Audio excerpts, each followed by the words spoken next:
2025 group 4ல கேட்ட ஒரு கொஷினை தான் இப்போ பார்க்க போகிறோம்.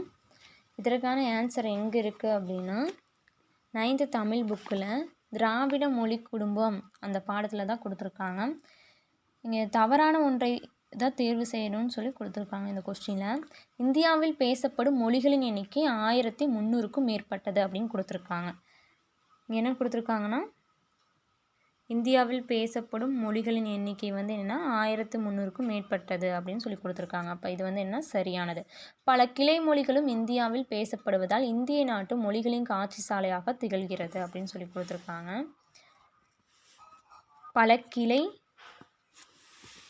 கிளை மொழிகளும் இங்கே பேசப்படுவதால் இந்திய நாடு மொழிகளின் காட்சி சாலையாக திகழ்கிறது அப்படின்னு யார் சொல்லியிருக்காங்கன்னா அகத்தியலிங்கம் வந்து சொல்லியிருக்காங்க. அப்போ இது என்ன மொழிகளின் காட்சி சாலை இந்தியா, இதுவும் சரி, ரெண்டாவதும் சரி, ஃபஸ்ட்டும் சரி. திராவிடம் எனும் சொல்லை முதலில் குறிப்பிட்டவர் ஹீராஸ் பாதிரியார் அப்படின்னு சொல்லியிருக்காங்க.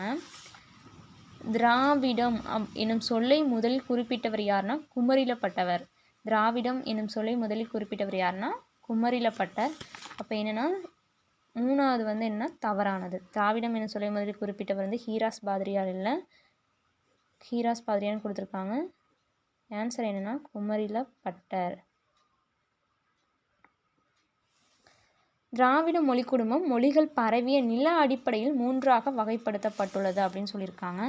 திராவிட மொழி குடும்பம் மொழிகள் பரவிய நில அடிப்படையில் தென் திராவிட மொழிகள், நடு திராவிட மொழிகள், வட திராவிட மொழிகள் என 3ஆக வகைப்படுத்தப்பட்டுள்ளது.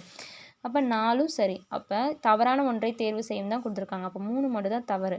அப்போ 3ங்கிற ஆப்ஷன் எங்கே இருக்குன்னா சி. அப்போ ஆப்ஷன் சி தான் ஆன்சர்.